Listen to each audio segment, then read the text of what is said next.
सोमयुम स्वागत आहे तुमचं नवीन ब्लॉगमध्ये। तर आज रविवार आहे, तर आता सकाळी 6 वाजलेत। आपण पूजेला आलो इकडे बाबांकडे।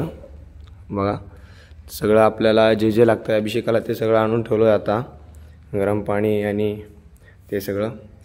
तर आता पूजा चालू करायचं आहे थोड्याच वेळात। ते अभिषेकाला येतो म्हणून सांगितल्यावर त्याच्यामुळे थांबलो आम्ही, नाहीतर चालू केलो असतो।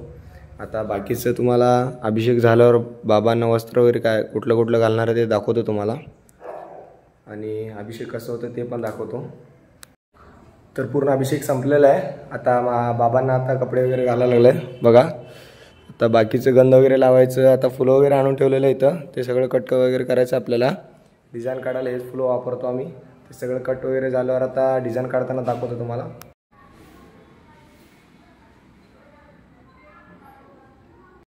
पूर्ण पाकळ्या करायचं झालेलं आहे, आता प्रभाळ वगैरे लावा लागलाय।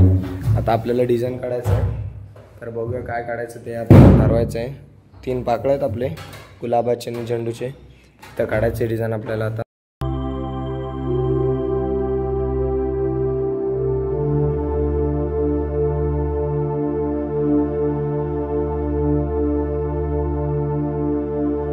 पूर्ण डिझाईन वगैरे झाल्यावर बाबांचा आज असं दिसत होतं पूर्ण डेकोरेशन वगैरे। मग ते झाल्यावर आरतीची तयारी वगैरे करून आम्ही आरती वगैरे करून घेतलो। आता आपल्याला बाबांकडे सगळं झाल्यावर आता स्वामींकडे जायचं होतं, तिथं पण अभिषेक वगैरे गेल्यावर चालू होतं गेलं तर। मग आता बाकीचं नागोबा वगैरे पुसायला जायचं होतं आपल्याला। आतमध्ये नामस्मरण चालू आहे म्हणून आता नागोबा पुसायला आलो मी, कारण रविवारी नागोबा लावतो आम्ही। तर इथं नागोबा आहे पूर्ण काढलेला, आता हिना अत्तरने याला पुसून घ्यायचं आहे पूर्ण आणि आतमध्ये लावायचं आहे। रविवारी गर्दी भरपूर असणार आहे, त्याच्यामुळं मंदिरात वगैरे शूट वगैरे करत नाही मी जास्त। आणि मग बाकीचं आता नागोबा वगैरे लावल्यावर डिझाईन वगैरे काढणार आहेत त्यांनी, ते सगळं दाखवतो तुम्हाला कसं कसं काढतात ते।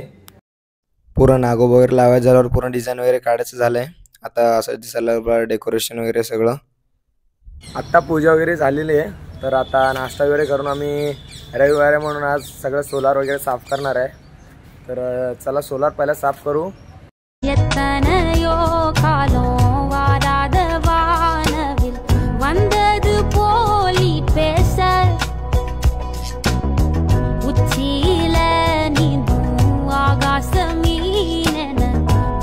सोलार वगैरे सगळं साफ करून येऊन बसलोय आता। तर पुढचं काम बघायचं आता। रविवारी आपल्याला कामं भरपूर असतात, एकच दिवस सुट्टी असतो, म्हणजे दिवसभर रोज कॉलेजला जातो म्हणून त्याच्यामुळं रविवारी एकच दिवस काम असतो, त्याच्यामुळे सगळं आपल्याला एकच दिवसात करावं लागतो।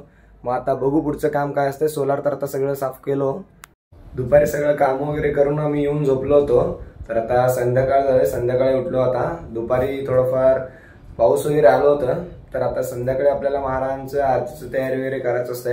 तर आता सगळं फ्रेश वगैरे होऊन आम्ही तिथं आरती तयारी वगैरे करायला जाणार आहे। तर ते दाखवतो तुम्हाला काय काय करतो आम्ही आरती तयारी, आणि मग आरती वगैरे कसं होतं ते दाखवतो तुम्हाला। तर आता आरतीची तयारी वगैरे आपलं पूर्ण झालेलं आहे, थोडंफार उरलं आहे। तर कोळसा वगैरे सगळं ठेवलो आणि आता बाकीचं विडा वगैरे आपण तयार करायला लागलो बघा इथं, आणि हे सगळं आतमध्ये मंदिरात घेऊन जातो आता। बाकीचं आता चालू होते 6:30ला आरती। तर भेटूया नेक्स्ट ब्लॉगमध्ये।